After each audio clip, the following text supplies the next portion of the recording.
I built a $500 million real estate empire after my ex-husband and his mother kicked me out homeless. Now they're furious I'm their new landlord, raised their rent 300%, and posted eviction notices on Christmas Eve. Hi lovelies. Please support us by subscribing and letting us know where you're tuning in from. Now let's dive back into the story. The smell of pine and cinnamon filled our home that December morning. I was 7 months pregnant, humming Christmas carols while folding Patrick's clothes. My hands trembled slightly. Morning sickness still hadn't fully passed. I just placed his favorite shirt in the drawer when I heard the front door slam. We need to talk. Patrick stood in the doorway, his mother Diane flanking him like a general preparing for war. My heart dropped. Something in his voice felt wrong. Baby, what's wrong? Is everything okay? Don't baby him, Diane spat, her eyes cold as December rain. Tell her, Patrick. Tell her what we found out. Patrick couldn't meet my eyes. After 8 years of marriage, the man who promised me forever suddenly became a stranger. The baby. It might not be mine. The room spun. What? Patrick, how could you? Don't lie. Diane's voice cut through me like glass. We had you followed. We know about the man you've been meeting. That was my brother. Devon came to visit from. Save it, Patrick interrupted, his jaw set. I want a paternity test. Until then you need to leave. Leave? This is our home. I'm 7 months pregnant with your child. Diane's laugh was cruel. This house is in Patrick's name. You have no rights here. Pack your things. Now.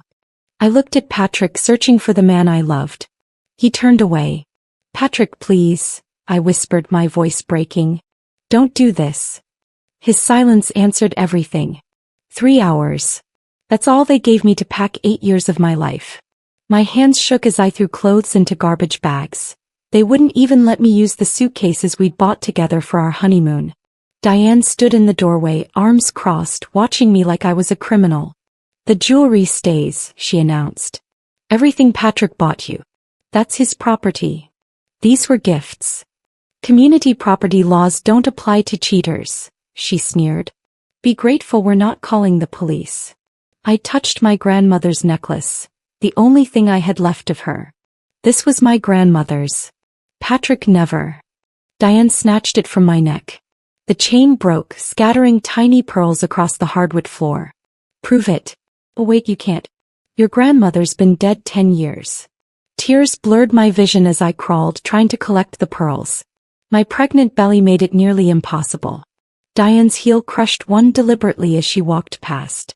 Pathetic, she muttered. Patrick appeared with my car keys. The Lexus stays. It's under my insurance. How am I supposed to figure it out? Like you figured out how to sneak around on my son. The bus stop was 6 blocks away. I dragged 3 garbage bags through sleet, my coat soaked through, feeling my daughter kick frantically inside me. People stared. A teenager laughed. I'd called my best friend Maya 12 times. Voicemail. My sister Kenya. Voicemail. My parents had passed 3 years ago. I had exactly $243 in my personal checking account. By nightfall, I was sitting in a 24-hour diner, nursing a single coffee with nowhere to go. The shelter smelled like disinfectant and desperation. 40 women crammed into a space meant for 20. I lay on a cot that night, my back screaming, listening to someone's baby cry 3 beds over. My own daughter wouldn't stop kicking. Maybe she could feel my fear. First time. The woman next to me, Charisse, couldn't have been older than 50 but looked 70. Her eyes held stories. Is it that obvious? She smiled sadly. You still got hope in your eyes. Give it a week. I couldn't sleep. Every time I closed my eyes, I saw Diane's face, heard Patrick's silence. My phone buzzed, a text from my old coworker Jasmine. Heard what happened. Patrick is telling everyone you cheated with multiple men. I'm so sorry. My hands shook. He was destroying my reputation. Every mutual friend, every colleague, he was poisoning them all against me. Another text, this time from my cousin Tamara. Can't believe you did that to Patrick. Please don't contact me anymore. I wanted to scream. To defend myself. But who would believe a homeless pregnant woman over a successful financial analyst and his prominent real estate agent mother? At 2 a.m. contractions started. False labor, the ER doctor said, caused by stress. You need to stay calm or you'll go into premature labor. Where are you staying? I couldn't answer. The social worker gave me a list of resources and a sad smile. Try to find somewhere stable. For the baby. Somewhere stable. With $243 and a garbage bag full of clothes. That night, I made a promise to my daughter, my hand on my belly. We're going to survive this. And someday we're going to thrive. I started spending days at the public library. It was warm, free, and had Wi-Fi. I'd update my resume between bathroom breaks to wash up. 3 weeks of job applications yielded nothing. We'll be in touch meant we saw your address is a shelter. One morning I was at a coffee shop making a single small coffee last 3 hours, when a woman in an impeccable burgundy suit sat across from me. Her silver locks were styled perfectly, her presence commanding. I've been watching you, she said. You've been here every morning for a week. Same coffee. Same table. Same laptop that looks like it's held together by prayer. My cheeks burned. I'm sorry, I'll leave. I'm not asking you to leave. I'm asking why a clearly educated, articulate woman is rationing coffee like it's liquid gold. Something about her directness broke through my shame. Long story. I have time. I'm Vivian. I own this place. I told her everything. By the end, I was crying into my cold coffee. Vivian didn't offer empty platitudes. Instead, she pulled out a business card. I need an assistant. Someone smart, hungry, and with nothing to lose. It pays $15 an hour. I know that's not much, but when can I start? She smiled. You already did. I'm a property investor. I flip houses, manage rentals, and I'm expanding. Think you can handle property management software, tenant communications, and learning real estate law? I can learn anything. Good. Because I'm going to teach you everything I know. But I don't do charity. You work harder than anyone I've ever employed or you're gone. Deal. I shook her hand, feeling my daughter kick. Deal. Vivian wasn't kidding about hard work. I was up at 5 a.m. at her office by 6, working until midnight. I learned property valuation, market analysis, tenant law, construction basics, and negotiation tactics. She was ruthless but fair. When I made mistakes, she made me fix them and understand why they were wrong. Real estate isn't about houses, she told me one evening, reviewing my first solo property analysis. It's about understanding people's needs, market timing, and seeing potential where others see problems. My daughter, I'd named her Julie in my mind, was due in 6 weeks. I'd saved enough for a small studio apartment in a rough neighborhood. It had bars on the windows and roaches in the corners, but it was mine. The first night there I cried with relief. Vivian visited, took one look and frowned. This place is a dump. It's all I can afford. Not for long. She handed me an envelope. Inside was a check for $3,000. Your signing bonus. I should have given it to you on day one. Vivian, I can't. You can and you will. Consider it an investment. I don't bet on losing horses and you're going to win big. I see it. That night, I bought a crib, some baby clothes, and actual groceries. For the first time in 2 months, I felt almost human. But the universe wasn't done testing me. At my next prenatal appointment, the nurse looked concerned. Your blood pressure is high. We need to monitor you closely. Stress-induced hypertension. If it doesn't improve, we might need to induce early, the doctor warned. I thought about Patrick, comfortable in our old house. Diane, probably redecorating my former bedroom. Neither had tried to contact me once. Julie arrived 3 weeks early during a thunderstorm. 23 hours of labor, alone except for Vivian, who showed up at the hospital with flowers and refused to leave my side. Where's the father? A nurse asked. Not in the picture, Vivian answered before I could. But this baby has everything she needs. When they placed Julie in my arms, all 6 pounds 3 ounces of her, something shifted in my soul. Her tiny fingers wrapped around mine, and I felt a fierce protectiveness I'd never known existed. Hello, my warrior, I whispered. We're going to show them all. But reality crashed in fast. Daycare was expensive. I brought Julie to work in a carrier, nursing her between phone calls, changing diapers during lunch. Vivian never complained. My daughter was raised in offices and on construction sites, she said. She turned out fine. Well, she's a lawyer now, so maybe that's debatable. 3 months postpartum, I was exhausted but learning at lightning speed. Vivian started letting me negotiate with contractors, review contracts, and accompany her to property viewings. I was absorbing everything like I was preparing for war. As I was. One evening, reviewing property listings, I saw it. My old house. Patrick and Diane were selling it. Listed at $400,000, $50,000 over market value. Diane's smug professional photos stared back at me from the listing.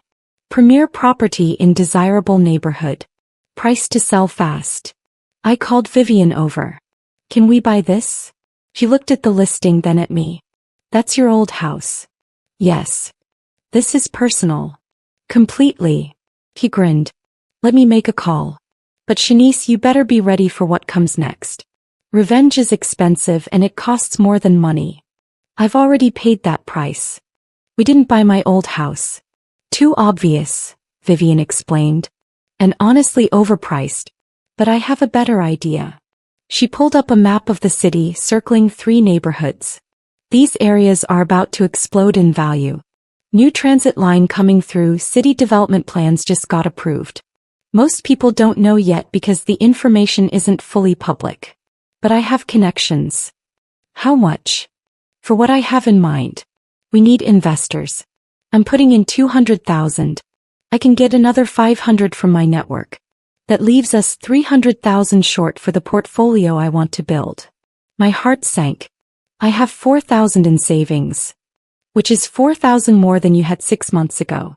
Shanice, I've been in this business 30 years. I've seen thousands of people come through. You have something special. You understand people, you work like you're possessed and you're hungry. I want to make you a partner. 20% equity. I stared at her. Why would you do that? Because I'm 63 years old, my daughter has no interest in the business, and I want to build something that outlasts me. Also because I was you once. Divorced, broke, angry. A man I trusted took everything. I swore I'd never be powerless again. Her eyes held steel and memory. So what do you say? Want to build an empire? What do I have to do? Learn faster, work harder, and trust me. We're going to start with rental properties in these neighborhoods. Buy low, improve them enough to attract good tenants and watch the equity build. In 5 years, if we're smart, we'll have 40 properties worth $15 million. I looked at Julie, sleeping in her carrier. Let's do it. We shook hands. Within a month, we'd purchased our first property. A 4-unit building that needed work but had good bones. I learned to swing a hammer, install drywall, paint, trim. Julie napped in a playpen on site. The empire was beginning. 3 years passed in a blur of properties, renovations, and tenant management. Julie started preschool. I'd moved to a nice 2-bedroom apartment in one of our buildings. Vivian had been right. The neighborhoods exploded. Properties we'd bought for $100,000 were now worth $300,000. We'd expanded to 47 properties. Our company, Vivshan Properties, was getting noticed. I'd studied for and passed my real estate license. Vivian was teaching me commercial real estate now. You're ready to lead, she told me on my 34th birthday. I'm making you sue. I'll stay as chairman, but this is your company now. Vivian, I don't know. I do. Take it. That night I celebrated with Julie, pizza and ice cream. She was 3, brilliant and asking questions constantly. Mommy, when can I see my daddy? My heart clenched. Maybe someday, baby. Does he know about me? I'd sent Patrick one email when she was born with a photo. He never responded. The paternity test proved what I'd always known. Julie was his daughter. His silence after that was deafening. He's busy, I lied. The next day, reviewing acquisition targets, I saw it. Patrick and Diane had purchased a small apartment building, 12 units in one of our target neighborhoods. They'd clearly borrowed heavily for it, trying to break into real estate investing. I pulled the property records. They'd overpaid by at least 20%. The building needed significant repairs they probably didn't budget for. And their mortgage was adjustable rate. They're overextended, Vivian observed, looking over my shoulder. What if interest rates go up? They'll be in trouble. I smiled slowly. Then let's make sure they end up with a landlord who appreciates the property's true value. You've learned well, Vivian said proudly. Now let's go to war. The economy turned. Interest rates climbed. I watched Patrick and Diane's building like a hawk. They were struggling. I could see it in the delayed maintenance, the tenant complaints piling up in public records, the for rent signs that stayed up too long. Our company, meanwhile, was thriving. We'd expanded to commercial properties and I'd made a series of brilliant acquisitions, if I said so myself. We were now managing a portfolio worth $67 million. Vivian was semi-retired, traveling, trusting me completely. I'd also built a reputation. People knew my name in real estate circles. Shanice Monroe, the woman who could spot value and negotiate like she was born to it. Then I got the call I'd been waiting for. Ms. Monroe, this is Richard Bolton from First National Bank. We have a property going into foreclosure that might interest you. The owners are 3 months behind on payments, and we're looking to recoup our losses quickly. Address. He gave it to me. Patrick and Diane's building. What are you asking? We're owed $400,000. We take $350 to close this fast. The building was worth $500,000 minimum. I can have earnest money to you by tomorrow. All cash offer, close in 2 weeks. Done. I hung up and sat very still. Julie was at my mother-in-law's. No, former mother-in-law's? The irony wasn't lost on me. Then I realized, Diane didn't know Julie was her granddaughter. Patrick never told her. I called my attorney. Draft eviction notices for all tenants in the building we're acquiring. 90-day notice by the book. And I want the current owners notified the moment we close. That's quite aggressive. They'll understand why. Trust me. Comment, yes, if justice is about to be served. Now let's continue. The closing was scheduled for December 15th. I wore my best suit, custom-tailored burgundy like the one Vivian wore the day we met. My lawyer sat beside me. The bank's representative shuffled papers. The previous owners couldn't make it, he explained. They're upset about the foreclosure. I'm sure they are. I signed the papers. The building was mine. Our portfolio was now worth $73 million. Vivshan Properties was officially one of the top minority-owned real estate firms in the state. I took the deed and held it, feeling its weight. Then I made a call. Patrick. This is Shanice. Silence. Then, how did you get this number? I own your building now. The bank foreclosed. I bought it. I thought you should hear that from me directly. I heard muffled voices. Diane in the background, screaming. You can't, that's not. Check your mail. You'll find a 90-day eviction notice. December 1st, you need to be out. Shanice, please, we can work something out. Like you worked something out when you threw your pregnant wife into the street? Remember that, Patrick? Remember watching me drag garbage bags through the snow? That was different. Mom said. I don't care what Diane said. She's getting her notice too. The apartment she's renting 3 blocks from you? I bought that building 6 months ago. Funny how she never mentioned having a new landlord named Shanice Monroe. Maybe she didn't make the connection. Or maybe she did and hoped I'd forgotten. Patrick's voice cracked. We'll sue. With what money? Your credit is destroyed. And by the way, I have something to tell Diane. That granddaughter she's never met? The one you told me to abort? She's 4 years old now. Her name is Julie. She has your eyes. I hung up.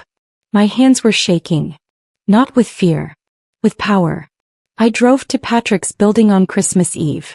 Snow was falling softly. Through the window of Unit 3B I could see a Christmas tree with lights. A smaller tree in Unit 5A, Diane's apartment. I'd sent the 90-day notices, but I'd also included new lease terms. If they wanted to stay, rent was increasing 300%. From $1,500 to $4,500 for Patrick. From $1,200 to $3,600 for Diane. Patrick's lawyer had called. This is harassment. Retaliation. No, my lawyer had countered. This is market rate for newly renovated properties under new management. If your clients can't afford market rate, they're welcome to relocate. I posted the notices on their doors personally. Red envelopes. Impossible to miss. Patrick opened his door as I was taping his. He looked terrible, older, grayer, defeated. Shanice. Patrick. I'm sorry. For everything. Mom was wrong. I should have believed you. You should have. But you didn't. You chose her over me. Over your daughter. I want to meet her. Julie. Please. I'd rehearsed this moment 1,000 times. She asks about you sometimes. I tell her you're busy. That's kinder than the truth. What's the truth? That her father threw her away before she was born. That he never fought for her. Never sent a birthday card. Never paid $1 in child support. That's the truth, Patrick. His eyes filled with tears. I'll do better. I swear. You'll do it after you move out. Consider this your motivation. You want to be in Julie's life? Get yourself together. Find a place. Build stability. Prove you've changed. Then maybe, maybe, we'll talk. Diane appeared in the hallway. She looked at me at the notice and her face went purple. You vindictive. Careful, I interrupted. I own this building. And 6 others in this neighborhood. Watch your language. She sputtered, speechless for the first time in her life. I walked away feeling lighter than I had in years. 6 months later, Patrick and Diane had both moved. I'd found them in separate low-income apartments across town. They'd both filed for bankruptcy. Diane's real estate license had been suspended for ethics violations. Not related to me, but karma has interesting timing. Vivshan Properties had grown beyond my wildest dreams. We'd diversified into commercial real estate, storage facilities, and mixed-use developments. Our portfolio was worth $497 million. I made the Forbes 30 under 40 list, though I was technically 37. Close enough. The article called me the Phoenix of Real Estate, how one woman turned homelessness into $500 million in property holdings. Patrick had requested a meeting about Julie. I'd agreed with conditions. Therapy first. Child support established. Consistency. He'd complied. The first meeting was supervised, awkward. Julie looked at this stranger and asked, "Are you my daddy?" Patrick cried. "Yes. I'm so sorry I wasn't there before." "It's okay," Julie said, because she was 4 and had her mother's generous heart. "You're here now." I watched him hold her and felt nothing. No anger. No love. Just sadness for wasted years. Vivian threw a party for the company's 5th anniversary. 200 employees, a real estate empire, and me at the helm. She pulled me aside. "I'm proud of you. Your parents would be too. I wish they could see this." "They can," she said softly. "Everything you've built, that's their legacy too." That night, tucking Julie into bed in our beautiful penthouse apartment, she asked, "Mommy, are we rich?" "We're comfortable, baby." "Good. Can we help other people who don't have homes? Like you didn't?" My heart swelled. "Absolutely. What do you think about starting a foundation?" "What's a foundation?" "It's how we make sure other mommies and babies don't have to sleep in shelters." Her smile was sunshine. "Let's do that." I kissed her forehead, feeling complete. The Monroe Foundation launched with $10 million in funding. We built transitional housing for homeless families. Created job training programs. Partnered with shelters. I hired Charisse from the shelter as our first program director. She knew the struggle intimately. But success came with costs I hadn't anticipated. Patrick wanted joint custody. His lawyer was aggressive. He's established paternity. He's clean, employed, and engaged in therapy. He has rights. My lawyer was grim. They might win partial custody. The court likes fathers who show they've changed. I was terrified. Not of losing Julie, I'd never lose her, but of sharing her with people who'd hurt us. But Julie loved having a father. She drew pictures of Daddy Patrick and asked when she could visit his apartment. The court awarded him supervised visitation, moving toward unsupervised after 6 months of consistency. I watched my daughter leave with him that first time, and a piece of my heart went with her. Vivian squeezed my shoulder. You're teaching her grace. That's powerful. Diane requested a meeting. We met at a neutral coffee shop, ironically the one where Vivian found me. I was wrong, Diane said, looking older and frail. I destroyed your family because I was controlling. Jealous that Patrick loved you more than me. I'm sorry. I wanted to hate her. I'd earned that hate. But I was tired of carrying it. I forgive you, I said quietly. Not for you. For me. But Diane, you hurt my daughter by keeping her from her father. That's unforgivable. I know. Tears tracked down her face. I'm in therapy now. Learning about narcissism control issues. I was toxic. Yes. You were. Can I meet her? Julie. I considered it. Maybe. Supervised. After you've proven consistent change. A year from now we'll talk. She nodded, accepting the boundary. I left feeling strangely empty. I'd built an empire. Proved them all wrong. But Julie was sharing her time between homes now. Patrick was becoming a real father. Diane was working on herself. The revenge I'd craved tasted hollow. That night, looking at the city lights from my penthouse, I realized something profound. I'd won everything and lost the satisfaction I'd expected. Victory hadn't healed the wounds. It had just proven I could survive them. Julie crawled into my lap. Mommy, why are you sad? I'm not sad, baby. Just thinking. About what? About how sometimes winning doesn't feel like you thought it would. She hugged me tight. I think you're the bestest winner ever. I held my daughter, healthy, happy, loved, and understood. This was the real victory. Not the empire. Not the revenge. This moment. This child. This peace. But the cost had been pieces of myself I'd never get back. The ability to trust easily, the woman I'd been before betrayal, the years I'd spent building walls instead of bridges. I'd become powerful, successful, respected. But I'd also become hard in ways that scared me sometimes. Mama loves you more than anything, I whispered. More than buildings? I laughed through tears. So much more than buildings. Outside, snow began to fall, covering the city in white. A fresh start. A blank canvas. I'd built my empire from nothing. Now I had to learn to build something harder. A life where success didn't require enemies, where peace didn't require revenge, where power meant protecting, not punishing. Maybe that was the real lesson. The real moral. Not that we can overcome anything, but that we must be careful what overcoming costs us. That becoming powerful doesn't mean becoming cruel. That the empire means nothing if we lose ourselves building it. I held Julie tighter and watched the snow fall, feeling simultaneously victorious and heartbroken. Because this was the truth nobody tells you about revenge. Even when you win, you still lose something. And getting everything you wanted can feel surprisingly empty when you realize the price you paid was becoming someone you're not sure you recognize anymore. But tomorrow I'd wake up and try to be better. Softer. More like the woman I was before the world broke me. That was the real work.